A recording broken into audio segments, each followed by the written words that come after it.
Hi అమ్మ, ఎలా ఉన్నారు? అందరూ బాగున్నారా?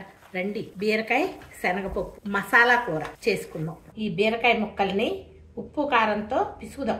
కొంచెం పసుపు, మీ టేస్ట్లకు తగ్గట్టుగా కారం, అలాగే ఉప్పు ఒకసారి గట్టిగా పిసికి పక్కన పెట్టుకుందాం. బీరకాయ ముక్కలు కానీ పొట్లకాయ ముక్కలు కానీ ఇలా పిసి కూరలో వేస్తే చాలా కమ్మగా ఉంటుంది. ఈ బీరకాయ శనగపప్పు కూర తిరగమాతకి జీలకర్ర, ఆవాలు, సన్నగా కోసుకున్న ఉల్లిపాయ ముక్కలు కూడా వేసేద్దాం. ఒకసారి తిప్పి కరివేపాకు, పచ్చిమిరపకాయలు, కూరకు సరిపడా శనగపప్పు నానబెట్టా. ఆ నానబెట్టిన శనగపప్పు వేసి ఒకసారి తిప్పండి. సిమ్ మీద పెట్టి ఒక్క 2 minutes మగ్గనిద్దాం. ఇలా కొంచెం సేపు వేయించి ఉప్పు కారం పసుపు వేసి పెట్టుకున్న బీరకాయ ముక్కల్ని వేసేద్దాం. హై మీద పెట్టండి, ఒక్కసారి తిప్పండి.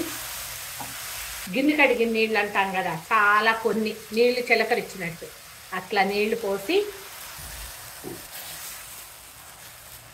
మీడియం ఫ్లేమ్ మీద పెట్టండి. 3 విజిల్స్ రానివ్వండి. స్టవ్ వెలిగించుకుందాం. కొంచెం పొడి మసాలా వేసేస్తాను ముందలే. మీ దగ్గర చికెన్ మసాలా, మటన్ మసాలా ఏదన్నా కూడా వేసుకోండి, టేస్ట్ బాగుంటుంది. ఒకసారి తిప్పేద్దాము. కొంచెం కూడా నీరు ఉండకూడదమ్మా, హై మీదే పెట్టండి. బీరకాయల్లో నీళ్ళు ఉంటుంది కదా, అందుకని కొంచెమే నీరు పోసాను కదా, అయినా కూడా కొంచెం వస్తుంది. దగ్గరికి వచ్చిన తర్వాత టేస్ట్ చూసుకుందాం. కూర దగ్గరికి వచ్చేసింది కదా, నీరు ఉండకూడదు ఈ బీరకాయ శనగపప్పు కూరలో. చూడండి, నీరేమీ లేకుండా చూసుకొని ఉప్పు కారాలన్నీ ఇంకొకసారి సరి చూసుకొని దించేయటమే. చాలా కమ్మగా ఉంటుంది. ఒకసారి ట్రై చేసి చూడండి మీరు.